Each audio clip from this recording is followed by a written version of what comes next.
Kung ikaw ay naghahanap ng makakausap, Heartline. kung ikaw ay nangangailangan ng isang kaibigan, Heartline. daluyan ng iyong damdamin at daluyan ng iyong bawat saloobin. Heartline. Kung saan pinapakinggan ang iyong nararamdaman.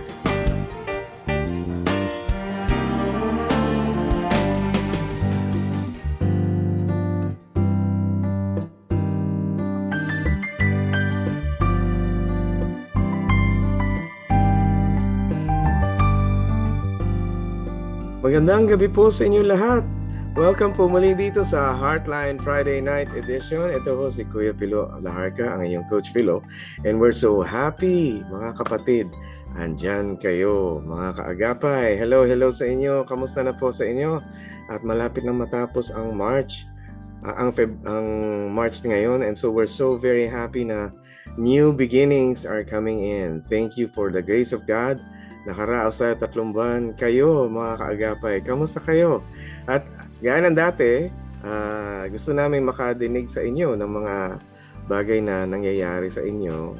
At yung mga answered prayers, follow up doon sa inyong mga tinatanong.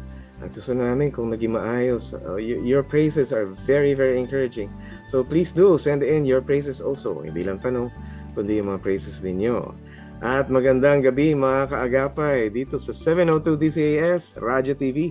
Tayo napapanood sa Facebook at napapanood din at nadidinig din sa radio sa 702 DCAS AM Radio. Kamusta kayo? Alam niyo ba, itong panahon na to marami mga gwapo. At kitang-kita naman yung gwapong-gwapong kasama ko ngayon. Walang iba kundi si Dr. Ames Delmendo. Hello, Doc Ames. Magandang gabi po. Good evening, Kuya Pilo. Yan, single pa yan sa Doc Ames, ha?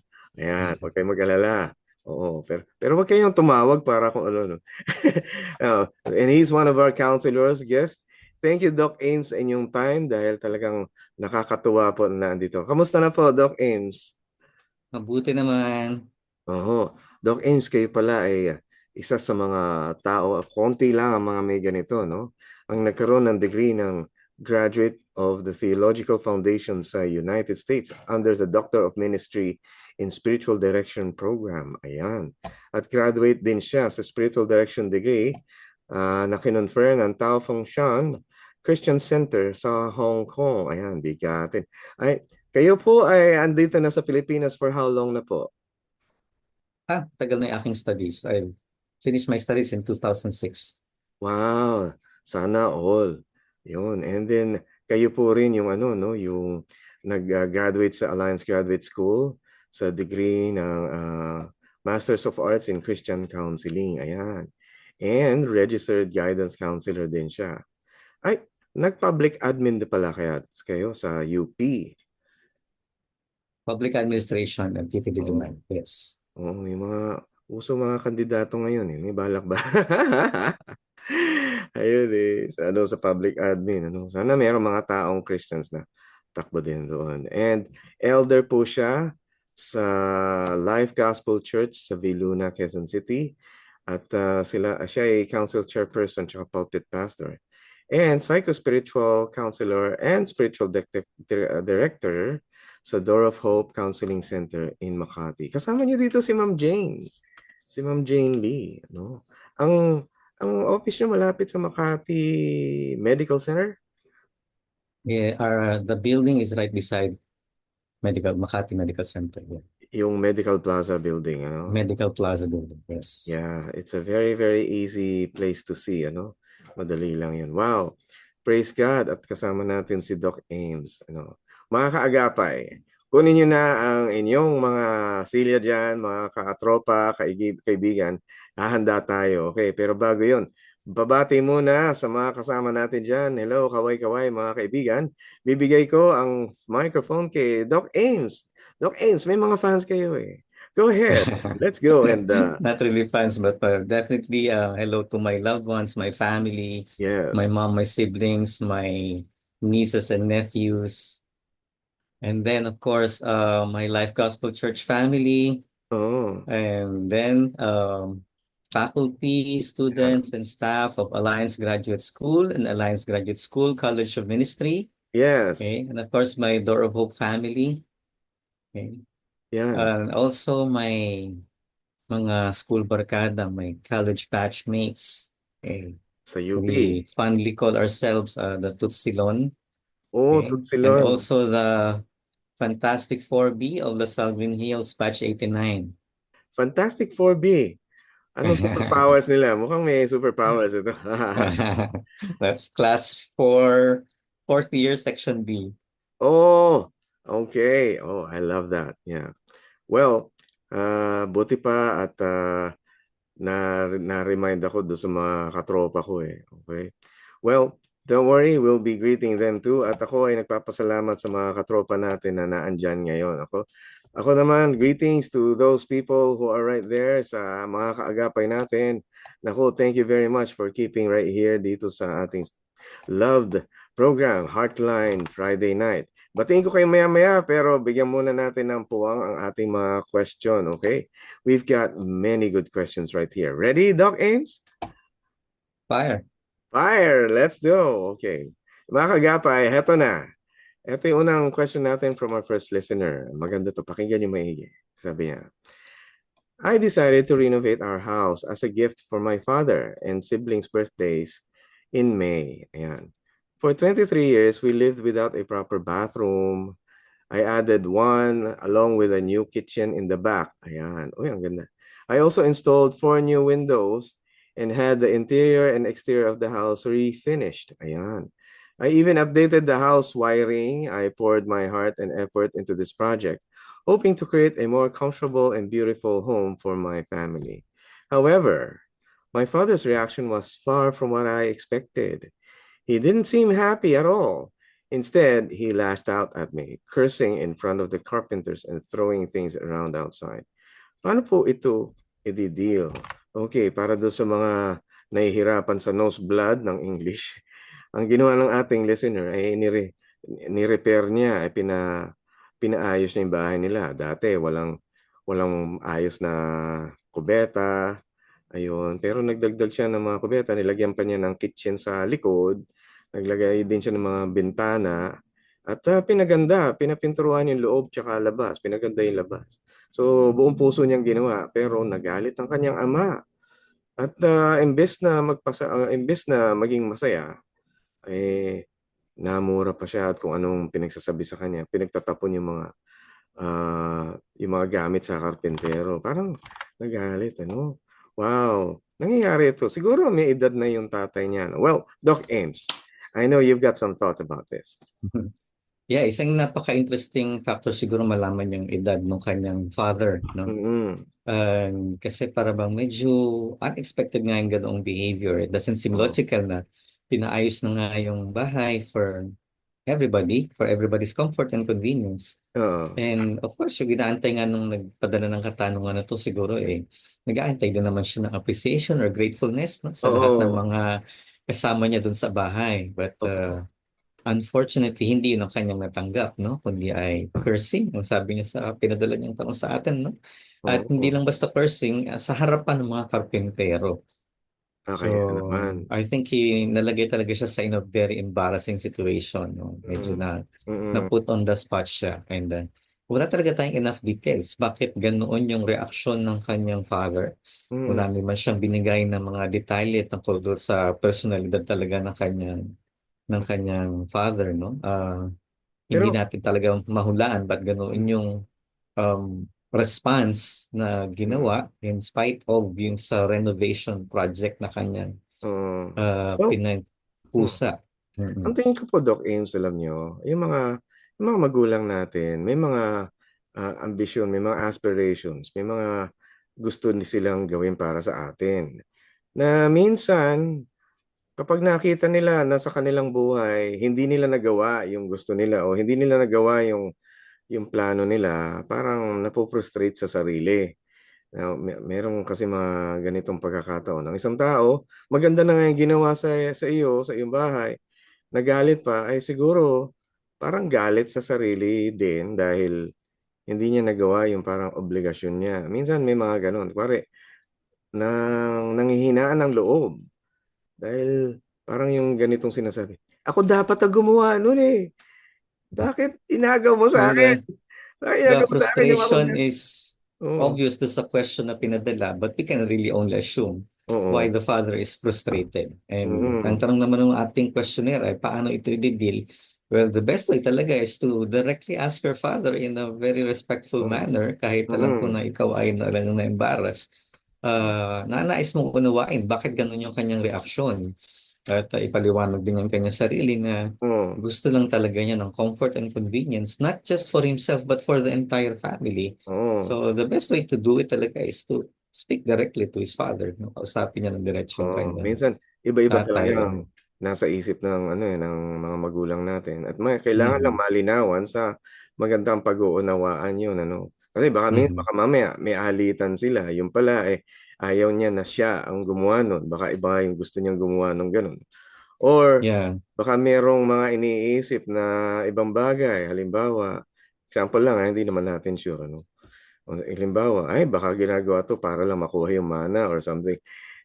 Depende kung ano yung mga issue nila Mhm. eh. Hindi malinaw Yeah, eh. hindi natin alam where his father is coming from. Pero Oo. interesting factor nga, isipin din natin, pwede rin natin sigurong tingnan yung angulo, kaya nailam natin kanina na ilang taon na kaya itong father niya. Oo.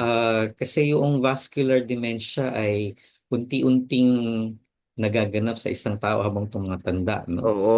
And yung vascular dementia, isa sa mga symptoms niyan ay yung pagbabago ng behavior. Sabi ko Yeah. nga kanina, hindi natin alam talaga yung personality ng kanyang father. Pero yung din pagkakaroon ng parang loss of regulation sa sarili ay isa ring symptom, no, ng gradually Oo. developing vascular dementia. Oo. Lalo So, na isang kung sila factor din yun na pwedeng tignan. mga nangyayari to minsan may between 70 to 90 years old dahil talagang iyon yung direksyon ng pagka nagkakaedad. Pero bantay-bantay lang baka hindi naman nangyayari lagi iyon, no? Yun ay nasa health din ng isang tao. Well, I hope hindi vascular dementia. Well, maraming factors involved, no? Sa Mm. iba, napaka-bagal ng progression. Sa iba, mabilis. Mm. Okay? Pero it doesn't happen overnight. No? It's still Mm. a period of time na Mm. minsan nagugulat din yung mga anak, bakit nagbabago yung behavior ng mga magulang. That could be a Yan. factor. Oo nga po. Ayan, mga kaagapay, nangyayari talaga yan minsan. Pero heto, another related, mas related din dito sa mga ganito, ay yung question naman ng ating second listener, no? Eto, pakinggan natin. Ito ang sabi niya. I am married with 3-year-old daughter and meron nang paparating uli. Sabihin, meron na siyang buntis siguro. I know, Mhm. sasabihin ng On iba the na way. kapag nag-asawa ka, kailangan mo talagang bumukod. Panganay ako sa mga magkakapatid. Yung dalawang kapatid ko ay wala pang asawa. May kakayanan kaming bumukod ng mister ko pero ang daming factor na kinoconsider sa paglipat namin. Plan na talaga namin yung bumukod last year. Meron na rin kaming nakuhang bahay kaso na-diagnose ang tatay ko ng cancer stage 4.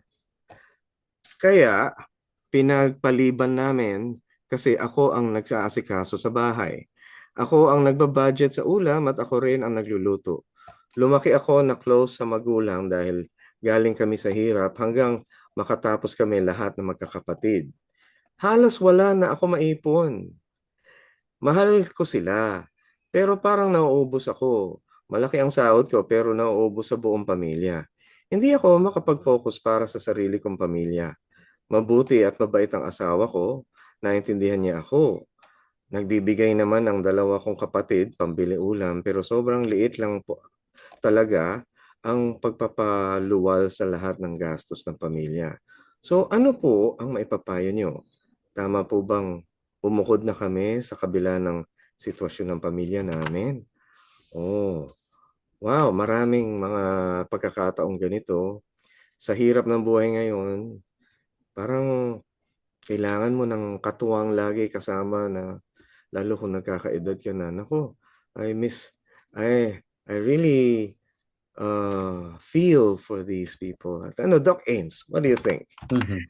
Yeah, well, unang-una, I sympathize with the condition of the father, no? Having stage 4 Mm. cancer. Of course, Mm. sa kanyang edad, ang hirap din na magkakaroon ng ganitong very serious illness. Oo. And there's talaga, merong much needed attention na kinakailangan niya. Na Yan. kailangang harapin hindi lamang ng nagpadala ng question na ito, kundi ng buong pamilya. Mm. So, meron siyang mga kapatid, meron siyang asawa, napaka in need talaga na sila ay magkaroon ng pagpupulong, no? Uh, to Mm. plan out kung paano nila aalagaan yung kanilang father. In a Okay? way, parang Uh, blessing yung meron siyang kinikita, no? Dahil mhm. siguro kung wala pa yon, ano kaya? Ano na kaya? Ayun. Yun. At Somehow, the same time, yung concern talaga niya, yung kung nararapat pa sila na ay bumukod ng kanyang ah, asawa, no? opo. Lalo na ngayon, magiging dalawa na nga yung kanilang anak, no? Oo. Ah, Kasi napaka-basic talaga nung pagbukod, no? I would refer back to the verse in Genesis chapter 2, verse 24. That Mm. is why a man leaves his father and mother and is united to his wife and they become one flesh, no? Or sa ibang version, that is why a man leaves his house and cleaves to his wife and they shall become one flesh. Mm. So, kung sino mang talagang nais na magkaroon ng sa tagang lingwahe natin sa Tagalog ay lumagay sa tahimik, no, o magpakasal, eh napakalaga talaga nung paglisan mo ng sarili mong tahanan, at pagsama doon sa iyong pinakasalan, at of course yung inyong kasama na rin yung, of course, yung pagbukod, no? Sa English may tinatawag na live, cleave, and weave, no? Live, cleave, Oo, and weave. paglisan, pagsasama, at Oh, paghahabi. oo, pag, Ayan. yun. So, ang hirap Nagsisimula ng sarili maghabi ng kung hindi kayo pamilya. nakabukod. Oo, Ayan. oo. So, talagang nasa abiso talaga ng Biblia, no, sa Genesis pa lang, na para magkaroon ng isang independent family unit ay kailangan talaga ng pagbukod. Kaya lang, Doc Ames, eto yung sitwasyon niya. May sakit yung tatay, may cancer, at mukhang hindi rin naman kaya ng dalawang kapatid na masustain Mhm. lahat ng expenses sa bahay. Kailangan talaga Yeah. nila ng merong umaayuda. Yung pagkakaroon ng cancer, I think, is a recent event. So, ibig sabihin yung pagbukod nila is much delayed. Ah, Bago pa man nagka-cancer yung father, I think they already had opportunities din na makabukod. Actually, bumili na oo. nga sila ng bahay, di ba? And they're about to leave. Meron talaga silang plano. Mm-mm. Maganda talaga that they put meat into their plan. Okay? Katulad nga ngayon, sabi ko ay hindi lang siya yung dapat kumilos. Kailangan nila magpulong bilang isang pamilya, how they will attend to their father. Yeah. And then, kahit na merong isang may terminal illness sa family, Oo. ang bawat isa sa atin ay meron pa rin tayong pagkakataon na hanapin at pasiglahin yung ating sariling buhay. Mm. O siguro, Um, parang gagawin niya pareho kung pwedeng magawa pareho. mhm. Masikaso ang magulang, masikaso sila, tsaka magawa niyo yung sariling pagbubukod. Yeah, oo. Siya, doon naman dalawa niya sariling mga kapatid niya. Sabi niya, wala pang asawa. So, let's say na lang na mas meron din silang kapanahon na maaring maibigay. No? Hindi naman nagsasabi natin porque single sila ay sila nga ay mag-aalaga. But I think yung pagtutulungan at this time ay kinakailangan talaga. No? Oo nga. At bawat isa sa kanilang magkakapatid are entitled to live their own lives and to discover their own lives. No? While at the same time, tulong-tulong na alagaan yung kanilang mga magulang. I think Mm. maganda yung naging choice niya. Mas higit pa sa pera ay yung kanyang pag-alaga at pagsigurado na maayos yung kalagayan ng tatay niya may sakit. Mukhang napaka-importante nito dahil tayo, siguro naman sa kahit sino, sa tamang konsyensya ng kahit sino, hahangarin mo rin na maging maayos yung mga magulang mo. Kasi andun yung awa which is it's a very good thing na meron tayong awa at pahalaga sa ating mga magulang, sa mga mahal natin sa buhay. Baka naman, hindi ko alam kung ang nahihirapan siya ay yung sa gastos o dun sa pagiging andun yung hindi makabukod. Hindi malinaw sa akin. Ano ba Yeah. tingin niyo? Well, I think i-assume na lang natin talagang merong difficulty in all areas, no? All Sa area. gastusin, dahil maliit lang daw yung binaabot ng kanyang dalawang kapatid, And then of course, yung attention sa father Oo. na hindi natin alam kung paano nila pinaghahatian yung pag-aalaga Oo. sa kanyang tatay. And of course, yung kanyang pag-aalaga sa kanyang sariling anak. At ngayon siya ay nagdadalang tao, no? Mm. Ah, At isang kailangan factor din yun. Kailangan niyang mm. alagaan din ang kanyang sarili dahil mayroong bata sa kanyang sinapupunan. At gusto niya rin makaipon ng pera Mhm. para siguro sa kinabukasan ng mga kanyang anak at mga bagay na kailangan gastusin. Nako, ang hirap i-balanse. Pero parang nakikita ko dito, Doc Ames, merong grasya na ipinrovide. Grasya na may mga tao Yeah, sabi niya yung nagkakatulungan. kanyang asawa ay maunawain, no? Ayun. So, that's really grace, no? Good, it's Ah, grace. oo. Pero mas lalo tigit na asikasuhin at pag-ibayuhin nila yung partnership nila bilang Yeah. mag-asawa. Yeah. Kasi minsan Right. kapag talagang mayroong fatigue sa pag-aalaga ng mga may sakit, naapektuhan din yung ating mga kaugnayan. Opo, yeah. So, Yan. hindi porke maunawain ng kanyang asawa ay go-go na lang ito, no? And they really have to plan out paano nila aalagaan yung kanilang ama. Mm. Itong mga bagay na ito ay ang kinagagala ko, it's done with mercy. It's done with grace sa mga tao. Talagang andun yung generosity sa kanila. Mhm. Siguro, pinrovide na rin ni Lord yung meron siyang panggastos para dyan, para makahango din. Ano? Pero alam ko, sure ako, ito hindi habang buhay magiging ganun. Mababago din to eh. Magkakaroon ng pagbabago din, I'm sure. And then, meron tayong pagkakataon mag-try ng konti. Yeah, kailangan nila talagang magkaroon ng isang very intentional decision, no? Silang mag-asawa. It's going to be a shared decision between her and yung kanyang husband. Oh, wow. Wow, praise God. No? Pagpalain po kayo sa inyong mga ginagawa. Napakabuti ng inyong ginagawa. At be-bless kayo ni Lord, I'm sure. I-bless kayo ni Lord in many, many other ways, not just financially. Kasi nakikita ng Lord ang inyong ginagawa, ang kabutihan. Ayan. Wow. Well, here's another question, Doc Ames. Ano? Related din sa pagkakaroon ng pagbubukod. Ito sabi niya naman po, sabi, for the longest time, living alone po ako. Dahil ulilo na po ako sa parents. 2 months from now, magpapakasal na po kami ng boyfriend ko. And napagkasunduan namin na titira muna sa parents niya dahil solong anak siya and mahina ang parents niya. Ngayon po, Ngayon po lang ay hindi ko na alam ang adjustment na gagawin ko from living alone to living with my husband and his parents. Ano po ang maipapayo niyo? Okay. So mag-isa siya, ngayon magkakaroon na siya ng kasama. Ay, oo, nako, maraming ganito. Yung mga kaway-kaway, mga kaibigan natin dyan na solo, talagang ginawa yung solo na buhay.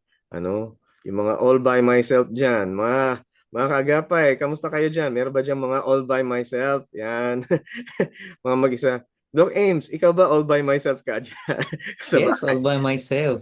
Happily. Nako, Nako, paano to? Kung Okay. kunwari, magkaasawa ka, tapos ganito. O, kailangan may iba ng mga tao. Nako, nakakatuwa tong tanong na to. Oo. Well, not just naman for this question sender, no, pero sa lahat ng mag-aasawa ay Mm-mm. marami talagang adjustments na kailangang harapin, no? Dahil Yes. dalawang tao na coming from very different worlds ay magsasama sa isang bubong, Opo. marami talagang mga kailangang adjustments, pag-uusap, Mm-mm. paglilinaw, okay? Kasi the relationship has to be worked out, no? Hindi naman magwo-work out yung relationship by itself.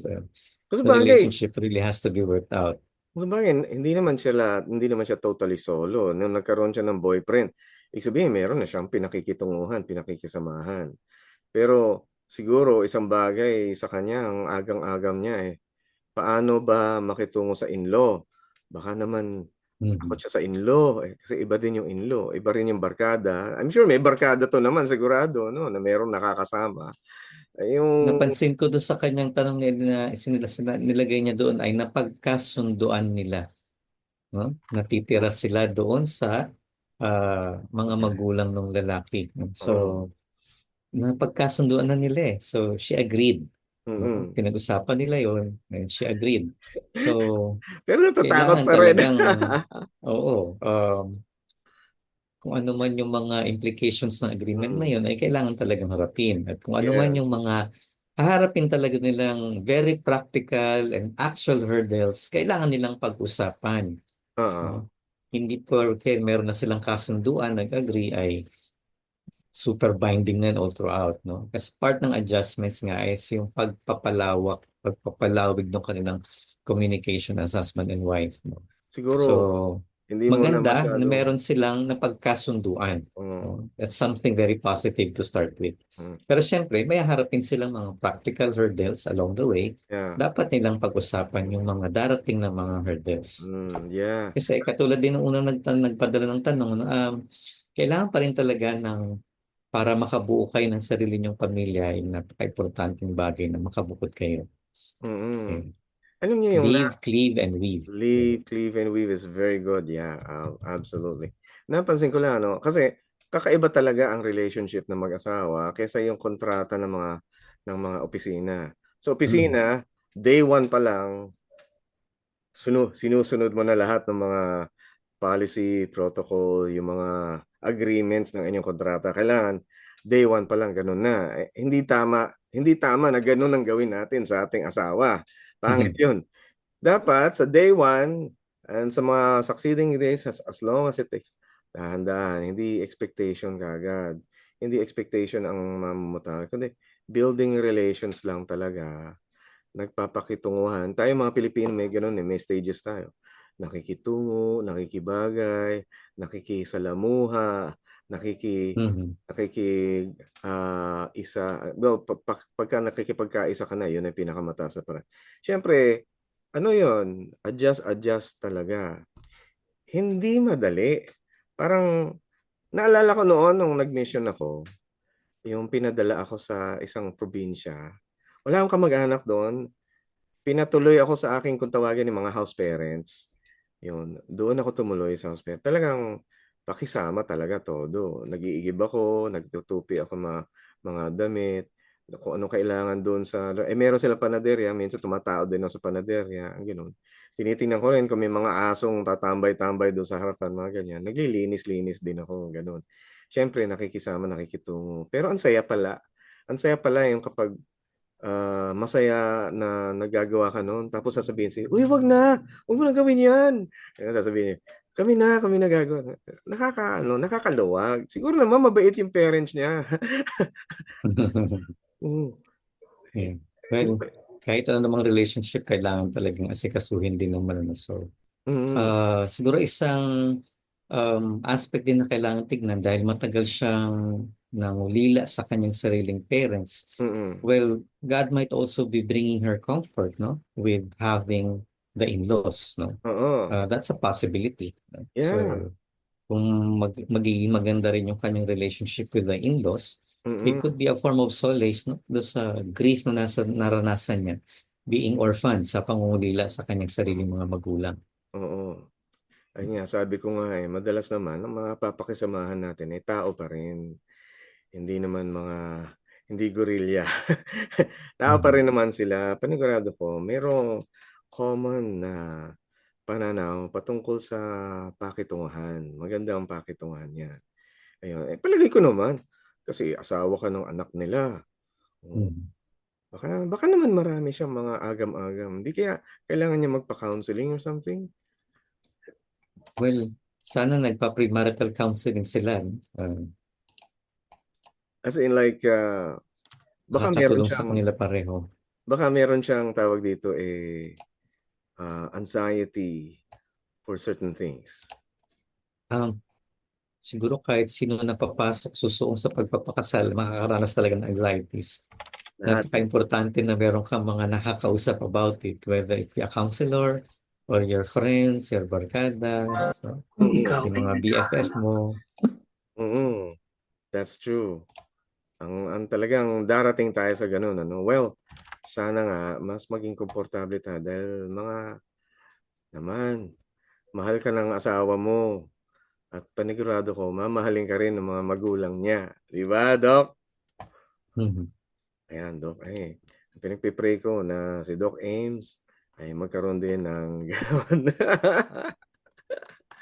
By the way, babatiin ko lang ang ating mga kaagapay, ano, dahil kasi alam kong kayo na naandiyan ay talagang right here with us. Thank you very much. Sila Celi Anuran, Aquila Cadelina, Rowena Inopia, Rosalie Centillas, Jonah Parolan, Lordan Maulyon, Ray Bondoc, Charlie Casi, Charlie Zacasi, Kiambao, Rosalinda Carolio, Aaron Gacho, Andres Mendoza, Edna Tenco, Grace Valerite, Anita Colon, Judy Horca, Nora Cancela. Nako, magandang gabi mga kaagapay. Pati si Mila Pasqua, Amy Bacat, Joselito Madarang, Let's Magpatok, Arceli Salveria Nicole, Nestor Garcia, Del Deade, Emma Bentores, Axonic Aviles, Manay Cristi Opanda, Tessie Surat, Jane Dumanico, Diony Gonzalez, JC Xenio, Lorena Dizon, Evelyn Aguilar, Jenny Caron, Cherry Cadelina, Fernando Mandokdok, Lita Peran, Helen Grace Chempo, si Chris, Marif Villana, Tess Fernandez, Gary Tansuico, Ronald Calayag, Tess Dionila Estanislao, Rosalinda Buico, Ate Alice Casta, Bernie Sikat, Edmond Garcia, LV Mendoza, Lou Palisok, Eli Chua, Maris Castro, Tristan Gulay, at Michelle Patron. Ako, ang dami niyo na nakikinig sa atin. Thank you very much for tuning in dito sa ating Heartline. Doc Ames, baka may pahabol kang gustong batiin. You can mention their name so that they know, marinig nila ang kanilang pangalan on air. Yan. Meron, siguro aking mga estudyante talaga nag-iintay ng pagbati, no? Both from AGS and AGS-CM. So, Yan. hello to all of you. Ayaw nyo talaga ibigay yung pangalan nila. Okay. Mga Baka may kaibigan. tampo iba pag may binunod kang pangalan eh. So, Oo. Baka makalimutan yung iba. Magtatampo. Huwag naman. Okay. Greetings kay Nanay Rosa Balinas. Hello po kay Hannah Go, kay Genesis Go, and Aniel Go. Mga anak ni Gina Go. And ang mga kasama natin, alam niyo ba, Doc Ames, tayo ay napapakinggan din ng ilang mga institution dito, government institutions tulad ng Board of Investment Fellowship. Si Doc Ryan, si Director Ryan Ramos, Jackie Eugenio, Linda Racelis, Abigail Aguas, Helen Castro, tsaka si Kuya Dave Cruz. At sa Department of Trade and Industry naman, sila Ate Dolly Jacob, Director Lilian Salonga, si Attorney Yoli Villanueva, Ate Gina Go, Marcia Magsakay, Doris Caparos, and Pina Gasmen. Hello. Kamusta po kayo mga kaibigan natin? At greetings din. Alam nyo, dinig din tayo sa mga international na locations. Gaya sa Guam, si Ate Vicky Dulcero Galino. At si Ate Claire Cartel, nasa US. Sa California naman, si Pastor Tito Falguera. Hello, Pastor. Si Chi Bumanlag Santos, si Doc Arnie Barsenio, tsaka si Sarah Barsenio dyan sa United States. Sa New York naman, si Mondi Bernal, kasama asawa niya si Shanine, at ang kanyang anak na si Isabel. Hello, Cecilia Veron, dyan sa Hong Kong. At si Reynald Campis, tsaka si Tina Campis dyan sa Canada. Uy, kasama din si Caroline Lamoste Ruar, kasama ang kanyang asawang si Scott Ruar. Hello, Caroline, kamusta ka na dyan sa Canada? Ang lamig daw doon ngayon. Sa Japan naman, si Ate Ging at si Kuya Ferdy Katabay, Karen Damian, tsaka si Malen Damian sa Tokyo Baptist Church. Oh, thank you very much for keeping in touch with us. Salamat sa inyo. At syempre, pabatis, kung nakakarating tayo sa Turkey, kay Ate Citadel Guron. Hello, Ate Citadel. Ayan, at sa mga kaibigan natin from everywhere else. Magandang gabi, magandang umaga, magandang hapon sa inyo lahat. Oh. Kaya Doc, baka meron kayong mga international friends. wala naman po. Yeah. Well, I really thank God for you guys na naandyan, Salamat sa iyo. Si Shania Pianyar dyan sa Thailand. Also sila Laxmi sa Singapore. Hello. Good to hear from you. Okay, sino pa ba? Well, mamaya maalala ko din sila, no? Thank you very much for being right there. Alam mo, Doc, ang sarap pag-usapan ng relationship dahil talagang very meaningful sa lahat ito no? What if, for example, halimbawa, kayo naman, bilang isang taong single, pahabol lang sa bayaran sa last month. Pero if you were gonna be in a relationship, I mean, what are the best preparations? Just general lang. Ito, walang perfect answer, I'm sure. What would be the best preparation ng isang tao para na hanapin niya sa isang, or ihanda niya bago pumasok sa isang kasal na pakikipag-isang dibdib? Ayan. I'm sure you have some things like that in mind. Well, definitely preparation sa lahat halos ng aspeto ng buhay natin. Kailangan ng preparations in all areas, no? Mm. Hindi pwedeng papasok ka in a relationship na hindi ka handa dito in different areas of your life. So, Mm-mm. preparations di lang sa isang aspeto kundi in many areas. Pero most important siguro, the area of faith, no? Lalo na sa isang lalaki dahil ikaw ang magiging leader both in the relationship and eventually in the family. So, Yes. you really have to take care of your faith kasi foundational ito sa pagpasok mo doon sa relationship. Mm-mm. That's true. You're going to be leading another person and eventually a group of people before God. So your Yeah, faith is something to be nurtured, alagaan at palaguin. that is true. Pagka may pananampalataya ka, meron kang sense of commitment, meron kang sense of hope all the time. Hindi ka yung bibigay lang kaagad, ano? Kaya importante yan, mga kaagapay, yung pananampalataya ng taong pipiliin mo. At syempre, kailangan niya ring maging handa sa kalooban. Yung unang pinaghahandaan talaga yung kalooban. Yung meron kang patience. Kaya mo maging kind. Kaya mo maging loving. Gaya nung isang asawa kanina na very supportive sa kanyang asawang babae na may sakit ang tatay. Congratulations sa inyo. Nako, blessings sa inyo, mga kaagapay. Wow, God is good at talagang pinagpapala kayo kapag nakikita nyo ang inyong hahanaping tao ay mayroong tamang pananaw at ambisyon na maging malapit sa Diyos. So, yan, nako, Doc Ames. Well, looking forward to that, by the way, sa inyo mga kaagapay, andito sa 702 DCAS, tuloy-tuloy po tayo sa pagbibigay ng counseling. Pero meron na hong payment para sa PACC sa philact.org. philact.org, that's philacc.org. Meron pong counseling services na available doon with payment po, pero online pwedeng gawin.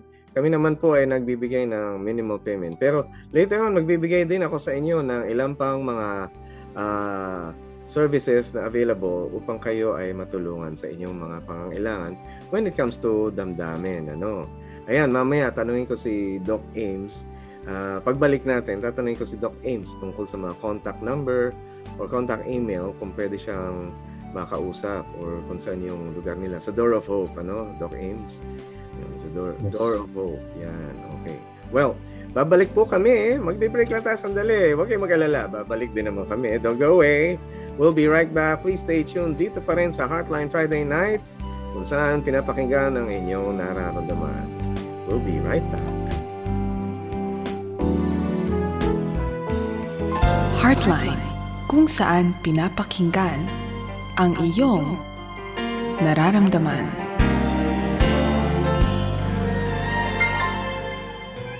Ang Bible ay puno ng mga salitang nakapagbibigay sa atin ng encouragement sa araw-araw. At alam mo bang pwede ka rin gamitin ng Diyos bilang isang encouragement sa kapwa in so many ways.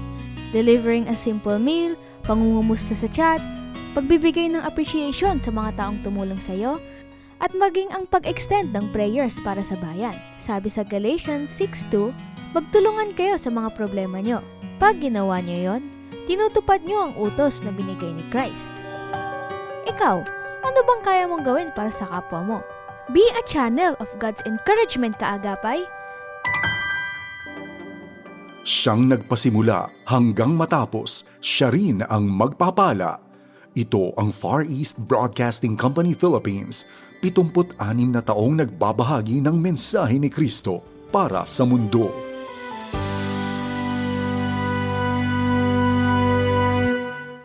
Heartline, kung saan pinapakinggan ang iyong nararamdaman.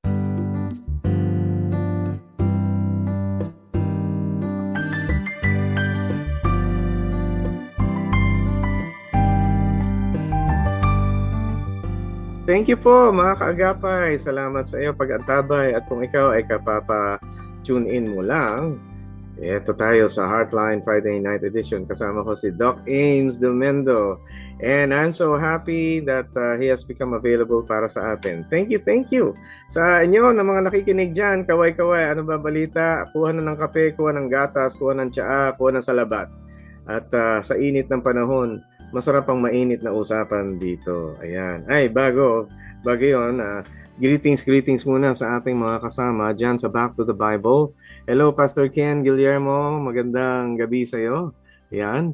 And siyempre, we'd like to thank you for being right there, for being with us dyan sa Back to the Bible building sa may North Avenue. Malapit sa SM North. Ayan. Ang mga kasama natin sa mga espesyalista dyan sa second floor, mga doktor, sila Dr. Ken Villanueva, ang ating cardiologist, si Dr. Mayra Ngo, nephrologist, Dr. Carmela Encarnacion sa psychiatry, Dr. Maria Luisa Acu sa OB Gynecology, Dr. Bernie Di Macali, ang ating ENT, si Dr. Brigida Sales, ang ating dentist. At ang mga ophthalmologist natin, si Dr. Abby Del Mundo, Dr. J. Del Mundo, Dr. Love Del Mundo, and ang optometrist na si Dr. Cynthia Del Mundo. Hello, good evening dito sa Heartline. Doc Geraldine Emperador, ang dermatologist natin, Dr. Shirley Tomas sa Pedia, and si Dr. Cynthia Fabregas sa Diabetology at Internal Medicine, si Dr. Don Fabregas ang ating General Surgeon. Alam nyo, at nakakatuwa din mga kasama natin na tunay naman masisipag. Sila ang mga mabubuti mata nakaka-greet sa inyo dyan.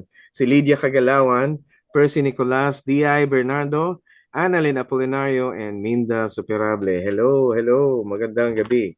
At greetings sa inyo dyan na nagpupunta sa Back to the Bible. To those people who are right there. Andun din ang aking clinic sa second floor. Kasama ko sila doctor. Ayan. Doon ako nag-stay. Doc Ames. Si Doc Ames naman ay nasa Door of Hope. Sige nga po, Doc Ames, pa-announce po. Paano po makontak kayo kung mayroong gustong magpa-counseling? You can request for an appointment by emailing us at doorofhopecounseling@gmail.com. So, Door of Hope Counseling, isang word. At gmail.com. At Yes, gmail.com. At yung spelling ay, yung counseling ay single L lang, Hindi Single double L. Yan, Door of Hope Counseling at gmail.com. So, susulat lang, sabihin, pwede po magpa-appointment, magre-request po ako ganitong araw, ganong araw. Ang usual operation nyo po ay Monday to Friday or kasama We do online counseling and if need be face-to-face counseling at our center in Makati. Anytime Monday of to the Friday. week. Monday to Friday only. Walang Sabado, Linggo. May mga online sessions minsan pag Saturday, but not every time. Okay. Ayan, mga kapatid. Ayan, Para naman doon sa inyo na naghahanap ng physical na face-to-face counseling dyan sa Quezon City area, meron po tayong clinic dyan sa Back to the Bible sa 135 West Avenue, Project 7, Quezon City. Ayan. Malapit sa SM North. Ayun. Nakatuwa ko yung SM North. Meron ng tulay mula SM North papunta doon sa Save More. Kaya mas madali nang pumunta sa amin. Thank you. Sa mga gumagawa Hindi ng ka mamasyal, ha? Oo, pasyalan na. So, Back to the Bible is available for you. Kung gusto niyo pong magkaroon ng appointment ng face-to-face, andyan po ako. Tawagan, mag-text lang ng appointment sa 0999-579-0049 or 0915-3333-299. Ayan. So, that's the Smart and Globe. Ayun. Wow! Doc Ames, marami pong mga kababayan natin ang excited pa rin sa mga sagot ninyo at sa mga bibigay ng Panginoon sa atin. Ito po ang next question natin. Ready na, Doc Ames? Go for it. Ito. Sabi po ng ating isang listener, hindi ko na po alam paano makikisama sa mga kamag-anak namin. Nandito kami sa bahay ng lola ko. Kaya andito rin iba kong pinsan at mga tita. Minsan, nagkakagulo dahil sa hatian ng gastusin. Di naman po kami makaalis dahil ayaw namin iwanan si lola. Pero nakaka-stress na po talaga. Ano po ang maipapayo ninyo? So magkakapsama, pinsan, tiyo, tiya, so mga anak at apo ng lola. Ayan. Yeah, Ganito. very common talaga sa mga Filipino extended Oo. families, no? Sa isang Hmm. bahay or sa isang compound. Yeah. Minsan malaki, pero minsan maliit pa rin. Sama-sama nga, ayan, ilang mga family units, no? At Oo. ando doon yung pinaka-patriarch or matriarch, in this case, Oo. yung lola nila, no? Mm. At syempre, pag ganun kayo kaya karami, masaya yun. Okay. Yeah. Pero marami ring mga pagsubok. Oo. Dahil for one thing, hindi talaga malinaw yung organization katulad sa Oo. isang kumpanya kung sino ba talaga yung masusunod, Mm. kasi may ganitong responsibilidad, paano ang hatian sa mga gastusin. Oo nga eh. Kasi, syempre naman, halimbawa, kunwari, 5 pamilya magkakasama. Kung Mhm. sasabihin lang, hati-hati tayo ng equal. Equal lang hatian. Ganito kay ano, kay ano, kay ano. Equal. Kaya lang, magkakaiba kayo ng laki ng pamilya nyo. Yung iba, 3 anak. Mhm. Yung iba, 1 anak. Yung iba, walang anak. Kaya minsan, mayroong pagkakataon na mayroong mas lamang, mayroong mas hindi. Mayroong mas may abilidad na mag-shell, merong mas hindi. So, doon nagkakagulo-gulo kung paano ihatian. Ang hirap talaga. Ano kaya magandang gawin doon, Doc Ames? Bahagi na talaga ng kulturang Pinoy yung pagkakaroon ng extended families, no? Hmm. Pero katulad nga ng iba pang aspeto ng buhay, lahat ay target for redemption ng gospel. So, kailangan din talagang tingnan natin paano maisasaayos ang ganitong um, pagsasama-sama sa pamamagitan ng pagpapahalaga sa ganun pa rin sa mabuting balita. And of Mm-mm. course, number one talaga ay yung pagpapahalaga sa mga relationships.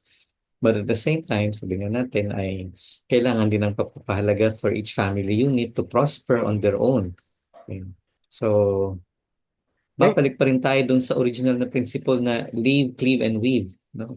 mm-mm. Para kayo ay talagang makapagtaguyod ng sarili nyong pamilya, makapag-establish ng sarili nyong Mm-mm. practices, rules, makapag-set up ng inyong sariling financial administration, no? Oo nga po. Financial Ah, stewardship. Kasi mahirap talaga yung financial stewardship kapag maraming nasa katira sa ilalim ng isang bubong. ayun, nako. Mhm. Talaga po yan ay mahirap talaga kapag hindi ka nakabukod. Ngayon, Mhm. ang isa sa mga bagay na naisip ko, hindi naman kasi ganun kadali bumukod dito sa ating bansa. Mahirap din ang buhay talaga. Merong ang Bahagi sa kasi ng pamilya. ating social security yung pagkakaroon ng extended family. Extended. Yeah. Lalo na kapag may mga emergency at crisis, no? Mm-hmm. Sitwasyon sa ibang mga bansa where they are highly individualized at talagang kanya-kanya, kapag Oo. may mga nagkakasakit o may emergency, mahirap humanap ng makakatuwang, makakatulong. Sa ating mga Pilipino, meron, sa ating mga extended families, maraming Mm-hmm. nagvo-volunteer magbantay sa ospital, tumulong sa ganito. Okay. So, bahagi rin ng ating social security, meron din talagang kalakasan yung pagkakaroon ng extended family. At Oo. the same time, meron itong sariling challenges. Okay. Yeah. Alam mo, nakita ko yung marami ako nakita mga bahay na malalaki, yung nilalagyan ng division. Mhm. Hindi mo na makikita yung ganda ng laking bahay. Nakikita mo na lang mga division na ganun. Pero siguro it works for them dahil kasi sa ganung paraan, mas madaling i-maintain na, mas madali ang hatian ng kung anong gastos. So, may mga common area, yung mga daanan, yung mga sala, kitchen, yan. Naghahatian sila doon equally doon sa kanilang common area kung saan gumagamit din. Yun. Medyo mahirap dahil talagang maraming maraming conflict, maraming banggaan diyan. Oo, marami, no? Yung paggamit ng kusina, na marami kong nakakausap, ganyan ang usapan. Eh. Oh, yung Ang tagal niya CR. gumamit ng kusina, ng CR, Oh, so sino mauna ganyan. maligo, ganyan. Ganito oras ng Eh, trabaho o pagpasok sa eskwela, nalilate kasi ang oh, daming gumagamit nga ng lababo. So, oh, yun hirap, hirap. Pero yan, basta't marunong tiyaga, mag-adjust, gawa natin ang paraan. Ano, ang hmm. maganda merong harmony, merong tulungan pa rin. Yun din naman maganda Ano, Kasi tayo sa ating mga Pilipino, hindi pa rin talaga tayo sanay katulad sa ibang bansa na inilalagay sa isang institution ng ating elderly. No? Oo, hindi, As hindi much as ganun. possible, gusto natin tayo magkakalinga. No? Pero pwede pa rin naman siguro mangyari yun kahit kayo magkakalayo-layo. No? Hmm, Basta mayroong pag-uusap kung paano magbabahagi ng pag-aalaga, yeah. pagtingin doon sa mga elderly sa ating mga clans. Yeah, God is good. At salamat sa ganun mga kaparaanan. Here's one more question, Doc. Sabi, paano ko po tutulungan ng anak ko? Nalaman ko pong lubog siya sa utang kaya pala di na pumapasok sa trabaho at di masyadong nalalabas ng bahay. Gusto ko siyang tulungan pero hindi sa paraan na madali niyang makakuha ng lahat para matuto po siya. Ano po ang pwede kong gawin? Ayun, ay, nako. Parang sarap malaman bakit siya nalubog sa utang. Eh, Pero in marami the ngayon first mga place, ganun, no? lubog sa utang, madaming lubog. Dahil Oo. siguro dahil hindi nababayaran o may iba mga utang ng utang hindi nagbabayad. Eh lumulubog sa utang. Ayun. Uutang Oh, para so makabayad sa utang ng inutang ng nautangan. Mga ganun. I'm assuming sa question na ito, parang dating sa akin, young adult na yung kanyang anak, no? Mukha, So, mukha. nagtatrabaho na So, may kakayanan na magtaguyod ng kanyang sarili.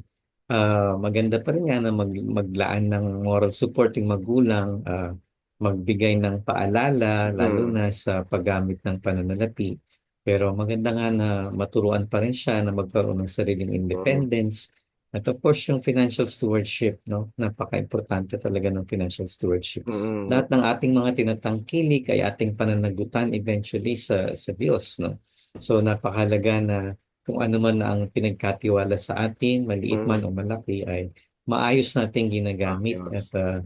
minsan kasi talaga mga young adults, kailangan paalalahanan in terms of priorities, no? Kaya Yes. siguro yung iba nalulubog sa utang dahil hindi maliwanag sa kanila kung ano yung kanilang mga priorities. So, bilang magulang ng isang young adult, pagpapaalala lang ang pwede, no? Kasi tapos na yung formative years na nung kanyang kamusmusan ay nalampasan na yung magulang, no? Oo. Ah, at ngayon siguro nga may mga temptation na nararamdaman kasi mga magulang to rescue their grown-up children sa mga Ayan. hinaharap nitong mga problema. Dapat talaga i-resist ng mga magulang yon, no? Mm, Dahil eventually kayo rin talaga yung mapapahamak at yung sarili nyo rin yung resources na madideplete. yeah. Ayan. Alam mo, At kung ano man yung lesson na dapat matutunan ng inyong anak sa kanilang pagbagsak ay hindi nila matututunan kung ire-rescue nyo sila. oh, yon. Yun nga yung madalas na nangyayari kapag ikaw yung umaako ng kanilang responsibilidad, parang hindi naman talaga nakakatulong kasi hindi makabangon yung tao.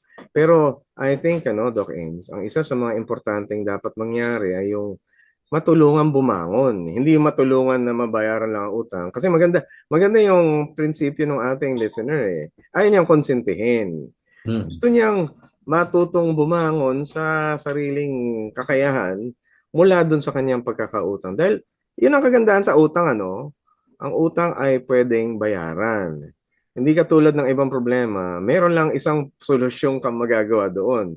Kapag mabayaran mo, meron ka ng direksyon para sa pagsosolve ng iyong problema. Hindi mo naisipin kung paano solvein ang problema. Ang utang ay isa sa mga very rare na mga problems na meron Oo. ng solusyon kaagad na naka-offer. Ang pagbabayad na ang naandun. Yun lang. Yung iba hindi. Mababalikan pa rin dito yung paalala ng Biblia patungkol sa parenting, ano? Train up Ayan. a child in the way that he should go, and when he's Yes. old, he will not depart from it. That's No? right. Kung nagkaroon ng sapat na panahon, atensyon ang mga magulang, Mm-mm. ay I'm sure magkakaroon pa rin mga failures sa mga anak. Inevitable naman ng failures. Pero siguro, mababawasan ito. No? Yes. Dahil sila ay nagkaroon ng magandang pagtataguyod, paano nila madidisiplina ang kanilang sarili, paano nagagastusin ang kanilang pananalapi, no? Kahit katulad Oo. ng banggit ko kanina, ma-determine nila independently ano yung kanilang mga priorities at Yes. paano nila katatagpuin yung mga priorities na ito. That's true. Ayan, mga kaagapay. May solusyon sa utang. Kaya huwag kayong mababahala, huwag kayong madi-discourage. Ito yung nakakatuwa. May mga counselors, mga counselees ako na nakausap na sila naman ay nakahango mula doon sa kanilang milyon-milyon na mga utang. Gumagawa silang paraan, hindi sila pinanghinaan ng loob. Kaya huwag kayong panghinaan ng loob. At yun, kung meron kayong kakilalang ganito, pilitin nyo na huwag panghinaan loob. Ang utang ay nababayaran. No, hindi ito katulad ng ibang problema. Kunwari, kung nagkasakit ka, yung sakit mo ay medyo malubhang sakit, hindi madaling solusyonan nun. Wala sa kamay mo. Hihingi ka ng ekspertong doktor para doon. Pero ito, ang utang, may solusyon na kaagad. itutugunin mo na lang. At walang nakukulong sa utang po ayon sa ating konstitusyon, ano? Hindi ka makukulong sa utang, pero yun lang, kailangan merong pagsingil sa iyo. Kaya huwag kayong papabaya sa paglubog ng utang, ano? Doc Ames, siguro maganda ganito. Paano bang maganda para hindi malubog sa utang? Live within your means. Yun naman talagang pinaka-basic principle, di ba? Live within Live your within your means. means, no? Kung hindi mo kaya ang credit card, huwag ka mag-credit card, no? Mm, Kasi you are spending money that you have not yet earned pagka ikaw ay may credit card, no? totoo. And as much Oo. as possible, mag-ano ka, mag-save. Hindi porke sinabing savings ay libo-libo yun, ano? Kahit na maliit na kaperahan, i-save mo ay Yes. sa, di ba, ang sabi natin sa liwikain sa Pilipino, kapag may isinuksok ay may madudukot, no? So, Mm-mm. patungkol yun sa pagsisave ng pananalapi at ng mga material resources. Ayan, mag-ipon at Okay. gumawa din ng paraan para kumita ng karagdagan. Kung kulang ay ang Mhm. kinikita ngayon, may kakayahan ka para magkaroon ng dagdag kita, ano? Ayun, may mga kakilala Oo. ako na sa maliit na Yung puhunan. ating question Yan. sender, no? Be a moral, emotional support to your child, your grown-up child, no? Yan. At yung sinasabi mo sana matutunan niya kanyang lesson. Okay, let's pray for that, no? At Mm. the same time, hindi mo siya kailangang i-rescue doon sa pagkakautang na yun. At, Oo. ayun nga, minsan nga kapag may hinaharap na kautangan at Oo. yun talagang mga gustong humarap sa kanilang pagkakautang, of course, sila ay emotionally bothered, no? Kaya kailangan nila ng guidance sa pagkakaroon ng strategic planning. Paano nila mababayaran yung kanilang utang in the long term? Okay. Ayan, good. Ayan, encourage natin na empower. Kaya nila Mhm. ito. Hindi sila dapat ng panghinaan ng loob. Yan, mga kapatid, alam nyo na. Ayan. Okay, so ito, asa namang question from our listener, he said, please help me. Sobrang confused ako sa sarili ko. I am 27 years old, male, pero lately nakaka-feel na naman ako ng attraction sa friend kong kapwa ko lalaki. By the way, I'm a Christian. Since college po, ako ay now working na ako. I don't know paano ko po ito i-deal. Please help po. Oh, meron siyang same-sex attraction, lalaki sa lalaki. Ayan na. We have to go and discuss this. Wow, this is a very, very important thing. Mga kaagapay, antabay kayo, no? Importante to. Kaya pakinggan natin kung paano yung diskarte dyan. Okay. Sige nga po, Doc Oo. James. Wala, sabi niya, no, nakaka-feel na naman ako ng attraction. Oo. Okay. So, parang pinapahiwatig niya rito, no, na may karoon ng pagkapanahon na hindi niya na ito naging suliranin, pero suliranin niya na before, no? Mm. So, mukhang dinidelay at hindi niya hinaharap ng husto ang suliranin na ito. Okay? Paano ko po i-deal ito? Well, you really have to seek help. Okay? Kailangan mo talagang maghanap na makakatulong sa iyo. I would really Mm. advise that you seek counseling. Sabi mo, sobrang confused ako sa sarili ko, no? Even with this confusion, kailangan mo talaga ng moral and spiritual guidance dito sa nararanasan mong confusion na ito. Okay? Lalo pa ngayon, no, na napakaraming voices ang naririnig natin sa iba't ibang dako ng lipunan patungkol sa gender preferences at Oo. mga sexual choices ng mga tao. Mm. Mabuti at nabanggit mo rito, no, I think with your question, pinapahalagahan mo ang iyong Christian faith. Yes. No? At ito rin talaga primarily ang makakatulong sa iyo, no, ang iyong Christian faith, no? Oo. Knowing na mahal ka ng Diyos, ano man ang pinagdadaanan mo. Mm. At siguro dapat paalalahan natin at mga listeners, no, ang Mm. mga Christians po ay hindi exempt sa anumang mga problema, Yeah. no? So Christians are also not exempt from challenges in the area of sexuality. Mm. Okay? So hindi po porke na ikaw ay at one point in time you pray to receive the Lord Jesus Christ as your personal Lord and Savior, natapos na lahat ng mga problema mo. Hindi po, no? Anong mga problema yan ay kailangan pa rin harapin. Pero ang maganda Mm. nga po rito, no? Hindi na natin kailangan harapin ang ating problema on our own because the Holy Spirit is with us and Jesus Christ is now our Lord and Savior. Pero, nandun pa rin yung mga problema ang dapat na harapin. At pagharap sa problema, ang nakakatulong sa ating paglago. No? So, Mm. this is still a growth problem, no? Sa era na ito ng 27-year-old, no? Kailangan talagang mas magkaroon siya ng appreciation para sa kanyang masculinity, sa kanyang manhood, no? Oo. Maalalahanin niya, sana ay may makagabay sa kanya. Paano ba pumasok yung conclusion na ito? Bakit siya merong mga pagdududa sa Yan, kanyang merong mga pinanggalingan yan. sexuality? Oo, ano yung mga pinagmulan nito? At paano ito mariresolba? It's never too late at 27 years old, no, na ito ay Yes. maresolba, no? Kailangan mas maunawaan mo ang iyong sarili, yung mga pinagdaanan mo, paano mo maharap yung mga pinagdaanan mong yan para ikaw ay talagang makaabante, no? At makalago sa lahat ng aspeto ng iyong buhay, sexual, spiritual, intellectual. Mm. Isang bagay ang gusto kong i-share, ano, dahil kasi sa pagkakalikha sa atin ng Panginoon talaga, ay mayroong advantage, mayroong kabutihan at may talino ang Diyos nung pinili niyang ang maging magka-partner, magkaroon ng intimacy, ay isang babae at isang lalaki. Napakatalino ng Panginoon. Napakabuti ng kanyang pananaw. Kaya hiniling niya at nung ginawa niya ay babae at lalaki ang kanyang ginawa nilikha ng creation.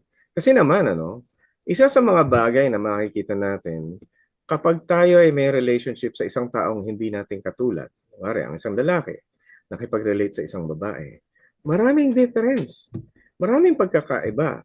At yung pagkakaiba na yon ang nagde-develop ng pagsimpatya, pag-empathize, pakikitungo dun sa tao. Magkaiba kayo. So sa makatuwid, meron kang mga estilo na gagawin sa isang tao na hindi katulad ng estilo mo sa sarili mo. Siguro, sa sarili mo, pinupush up mo yung sarili mo, ginagawa mo malaki, talagang ganun yung goal mo. Pero iba yung sa babae, hinahangad mo siya na maging maganda, slender, talagang andun yung kanyang pagiging, yung mayumi niya. Ganun. Meron tayong empathy sa ating kapwa dahil magkaiba nga tayo. At dahil magkaiba, mayroong pangangailangan sa bawat isa. Yung pangangailangan na yon na wala sa'yo, na naroon naman sa babae. At yung pangangailangan ng babae na wala sa kanya, naroon sa lalaki. Pagka na-recognize mo na merong talagang tama at matalinong pagkakalikha ang Diyos sa atin, alam mo, mayroon tayong tamang dapat hilingin. Mayroon tayong tamang direksyon kung sino ating magiging kaagapay sa buhay, kung sino yung ating magiging kapisan o yung magiging asawa. Yung attraction kasi is usually limited doon sa ating mga preferred, sa ating mga gustong makita. Pero pagka naunawaan mo mabuti, kapag narating mo yung antas na kaya mong umunawa ng isang taong iba sa iyo.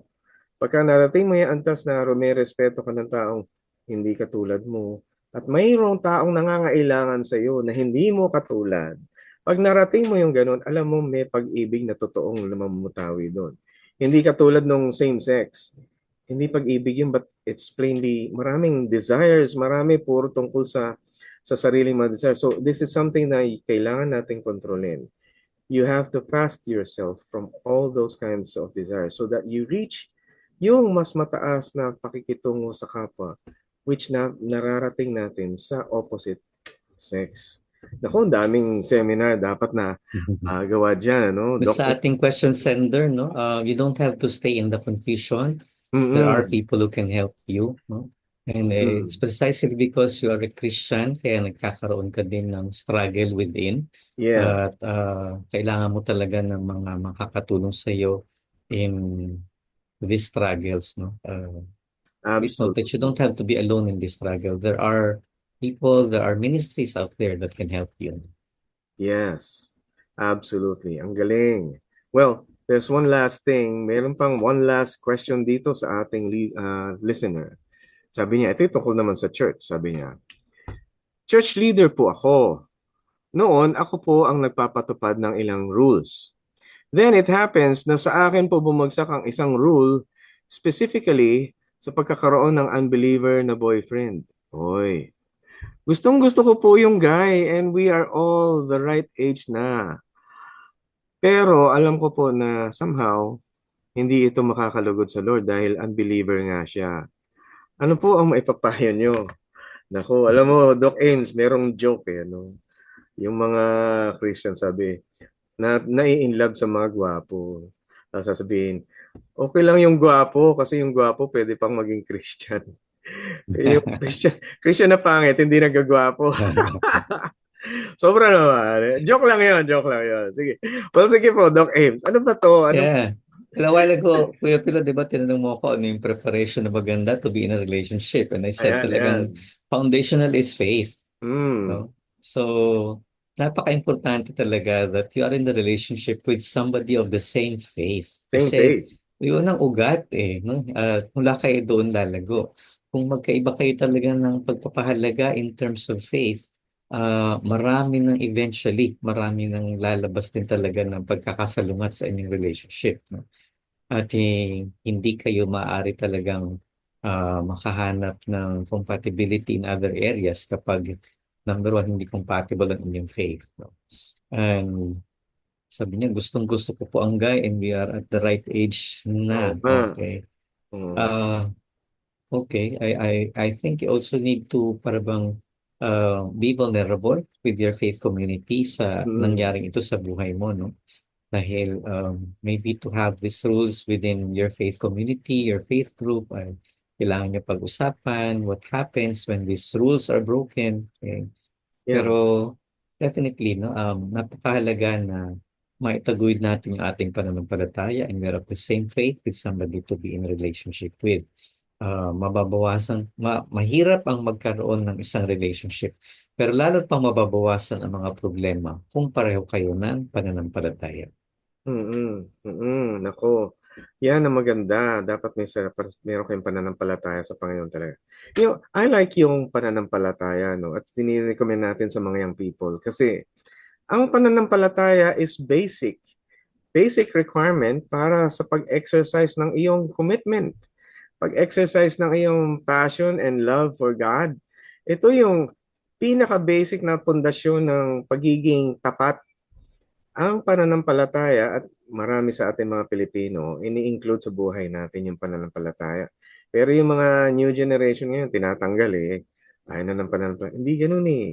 Ang pananampalataya ay isang katangian, isang bagay, indikasyon ng iyong tunay na pagiging tapat sa Diyos, tapat din sa kung ano yung naiisip mo at nalalaman mong katotohanan at kabutihan para sa iyong kapwa, yung tamang landas, yung katotohanan, at yung tamang pamumuhay, the way, the truth, and the life, sa pananampalataya yun.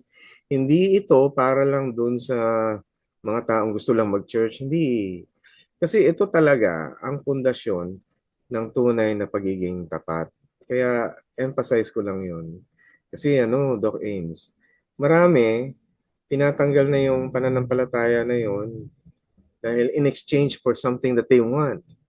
Pero that's not the commitment. And I tell you, if you do that, alam mo, one day darating yung point na challenge din yung commitment mo, yung commitment niya, pwede rin mawala. Sabi ko nga doon sa mga young people, yung mga kasama ko doon sa office, kung kayo maghahanap ng boyfriend, umanap kayong tao na kayang gumawa ng commitment sa buhay niya. Kahit wala kayo, kahit hindi kayo yung boyfriend and girlfriend niya. Commitment niyang gumawa ng mabuti, magpakataong maayos. Yun, dahil commitment niya yun. Napapractice yun sa pananampalataya. Pero kung wala siya noon, go with the flow lang. Mag-go with the flow lang siya. Anything kung ano naging trend sa media niya, yun, gagayahin na lang niya. Kaya, ate, baka naman tong ating listener na nahahatak lang ng trend sa media. Yung mga may Ang gwapo ginamit yung ng mga boyfriend. salita ay gustong-gusto ko po ang guy. So, Ayan. that is really something to explore. Ano ba itong Oo. pagkakagusto na ito? Oo. Nako, gustong-gusto niya yung guy. Ay, nako. Kailangan natin ng gabay sa bawat buhay natin, Alam mo na naisip ko lang po, Doc Ames. Nung nung tinignan yung tungkol sa pagpa-fasting, noong una hindi ko naintindihan eh. Yun pala, ganun pala yun. Yung kapag ikaw ay nagpa-fasting, yung gustong-gusto mo, tinotone down mo. Gustong-gusto mo na kumain, gusto mo na magpaka-comfortable, komportable, pakaligaya, pero kinokontrol mo yon dahil kasi gusto mong maging matibay ang iyong pagkakakilala sa Diyos at tapat sa Panginoon. Higit pa kaysa doon sa gutom, higit pa doon sa komportable, higit pa sa buhay natin. At doon ko nakikita nga, bawat isang tao, kasi ito nangyari na rin sa counseling session, may mga tao na addict sa isang bagay. Addict sa certain drugs o addict sa certain habits sa porn, na addict sa sex, mga ganun. Pero kapag pinasting mo yun, alam mong hindi ka dinadala, hindi ka hinahatak nun. Walang hatak sa'yo dahil pinasting mo siya. Ibig sabihin, talagang pinigilan, ginutom, hindi mo siya pinairal. And a person who can fast, wow, he has a very tough faith and commitment, a very tough decision-making capability, a very tough love for the one that he does it. So, fasting is not just yung hindi ka kumakain. It's also something with prayer and faith. Which is matibay na pananampalataya sa Diyos. So, sana tong listener natin Yeah. The whole essence of fasting, ay mapagpatibay pa yung dependence on God.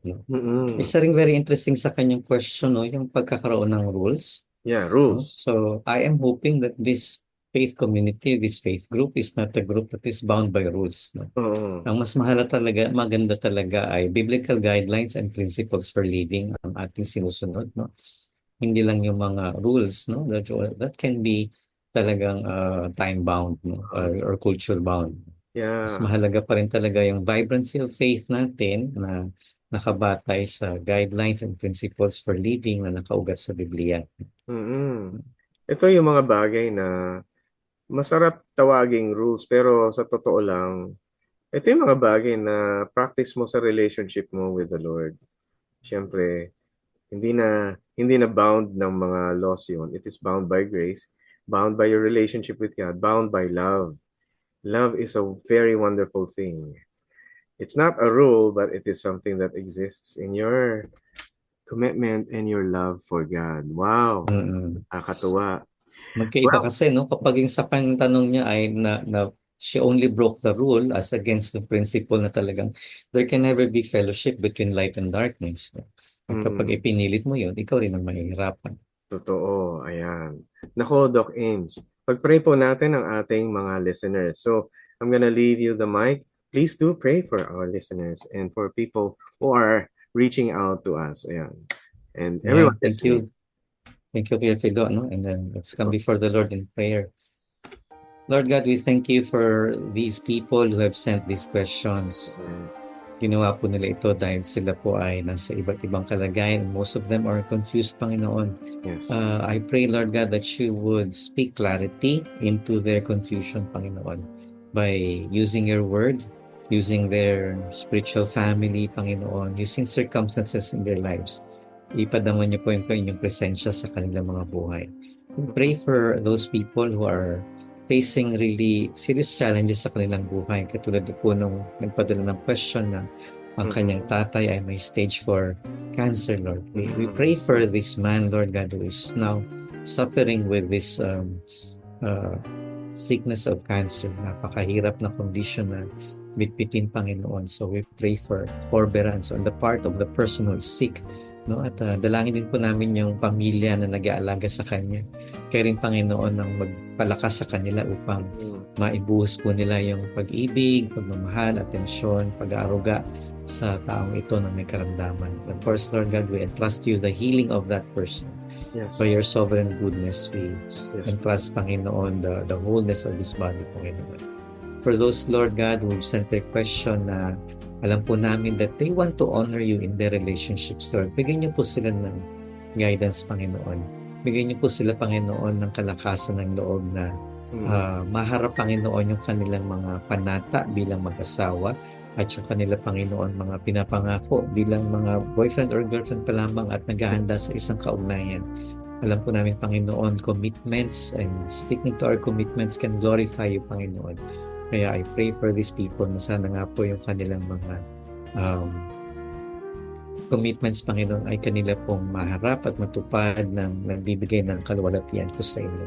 Yes. We pray, Lord God, for those people who are experiencing sexual brokenness sa iba't ibang kapamaraanan, and they probably feel so alone in this sexual brokenness, Panginoon. Opo. I pray, Lord God, that they would find belongingness, acceptance in their faith communities, Lord, na Yes. maranasan po nila hindi ang ma-reject ng kanilang faith communities, kundi ang matanggap pa at matulungan, magabayan ng kanilang mga faith communities.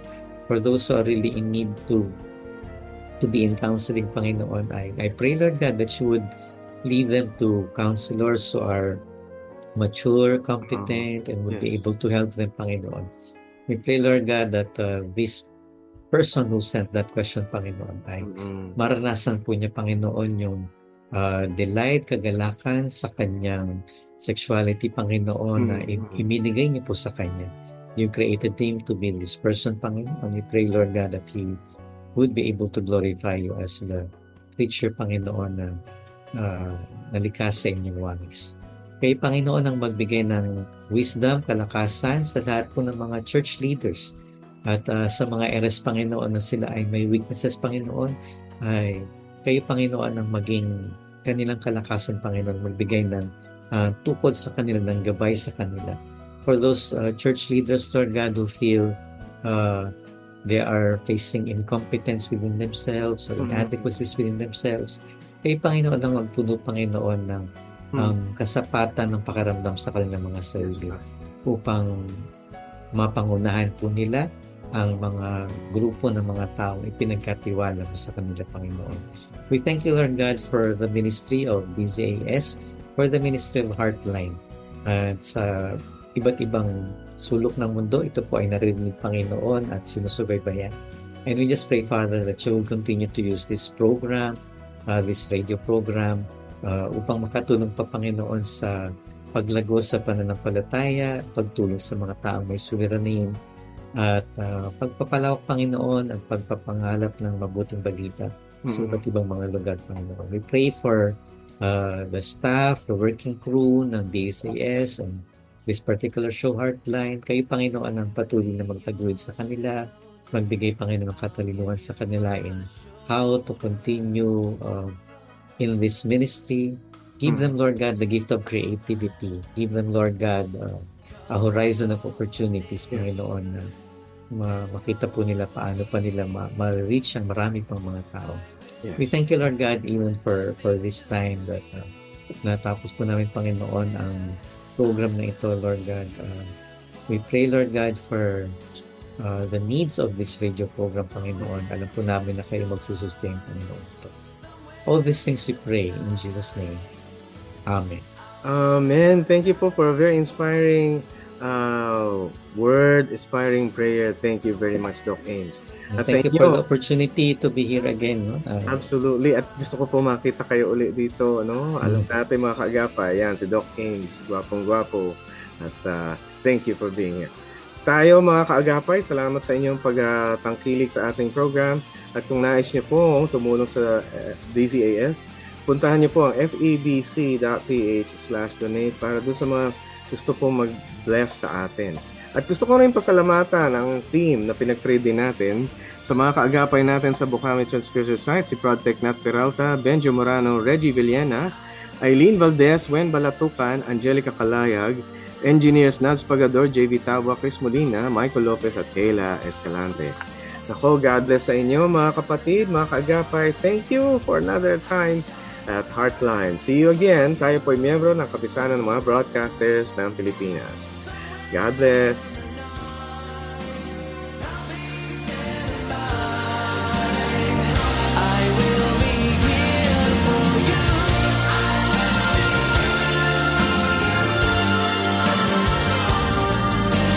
Somewhere in the